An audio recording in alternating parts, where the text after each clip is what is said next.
Operation પહેલા movement ન થવાની કારણ મુખ્યત્વે દુખાવો હોય છે, જેના કારણે મસલ કોન્ટ્રાક્ચર થતું જાય છે, જેના કારણે ફિક્સ ડિફોર્મિટી થાય છે આપણા પગમાં, જેના કારણે બધી મુવમેન્ટ તમારે ઓછી થાય છે. એટલે જો એક સર્ટેન સ્ટેજ પછી જો તમને વધારે એવીએન હોય, લાઈક લેટ 3 અથવા અર્લી 4 કે 4 સ્ટેજ એવીએન,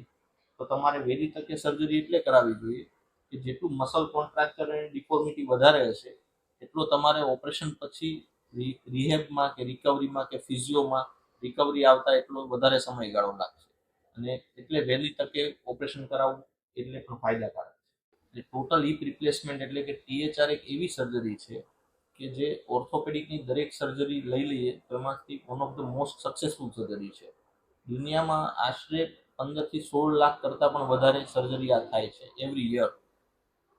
એટલે જે પણ દર્દીઓને જો એવીએન હોય અને એ જો સર્જરીથી બીતા હોય તો એ બીવાની જરૂર નથી, અને તેમના ઓર્થોપેડિક ડોક્ટરનો સંપર્ક કરી આ સર્જરી